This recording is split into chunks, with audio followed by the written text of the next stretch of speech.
Saúdo a todos com a gloriosa paz do Senhor.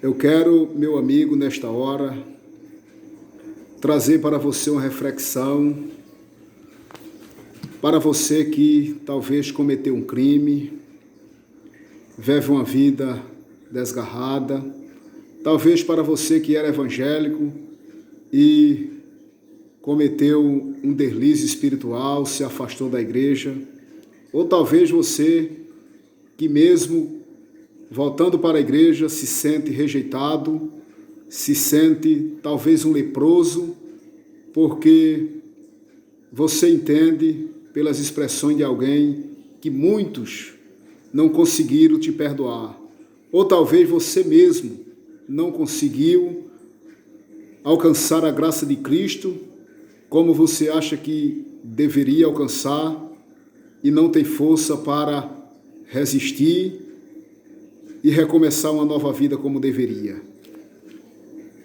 1 João, carta do 1 João, capítulo 2, versículo 1 ao 2, diz assim: Meus filhinhos, estas coisas vos escrevo para que não pequei. E se alguém pecar, temos um advogado para com o Pai, Jesus Cristo, o justo. E ele é a propiciação pelos nossos pecados, e não somente pelos nossos, mas também pelo de todo mundo. O evangelho que não é o evangelho de Cristo, não é o evangelho da graça, e que é o evangelho da exclusão, tem sido pregado por muito, aquele pecado que simplesmente, ou aquele evangelho que simplesmente as pessoas acham que aquelas pessoas que pecaram, que se desviaram, mesmo voltando para o evangelho, talvez não tenha jeito, ou muitos chegam a dizer que aquela pessoa já não tem mais jeito. Aquela pessoa que talvez se divorciou, aquela pessoa talvez que adulterou, aquela pessoa talvez que cometeu outros pecados, que desabona a conduta moral do cristão e que traz escândalo e que não é bem visto diante da sociedade. Tudo isso é triste, é lamentável, mas o evangelho da exclusão não é o evangelho de Cristo.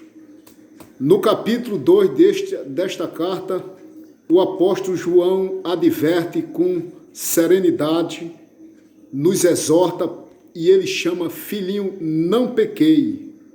Essas coisas eu vos escrevo para que vocês tenham cuidado.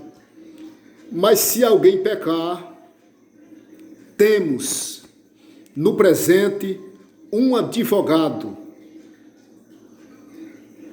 para com o Pai, Jesus Cristo, o justo. Você imagina se esse advogado não figurasse, não tivesse condição de perdoar o filho pródigo quando ele vendeu parte da herança e foi embora e gastou tudo com as meretrizes?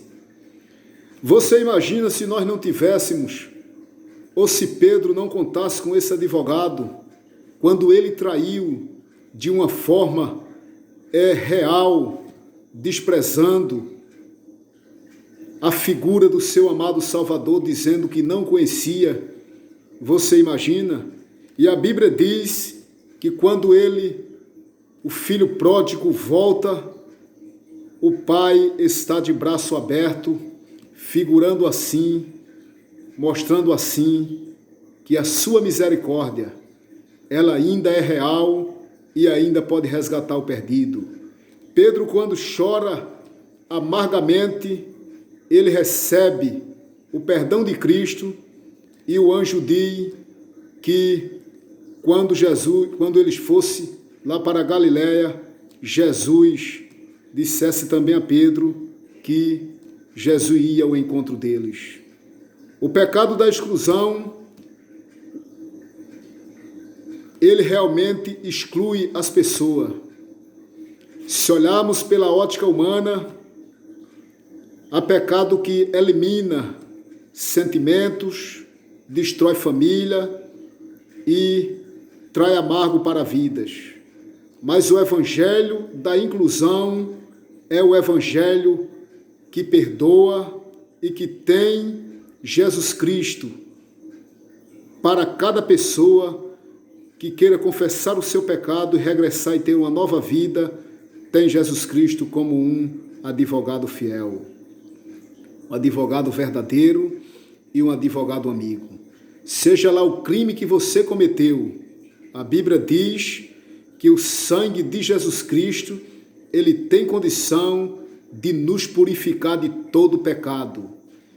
Ele é a propiciação pelos nossos pecados. E diz a Bíblia, e vai muito mais além, não só pelos nossos, mas pelos pecados de todo o mundo. Glória ao nome de Jesus. Esta é a razão do Evangelho. Esta é a razão da esperança em Cristo. Porque de nós mesmos, escreveu Isaías, que a nossa justiça, elas são como trapo de imundícia. O que nos dá legalidade, o que apaga os nossos pecados, as nossas fraquezas e os nossos crimes que cometemos, crimes espirituais, seja ele qual for, de qualquer natureza, Jesus Cristo, ele tem condição de lhe perdoar e mudar a página da sua vida.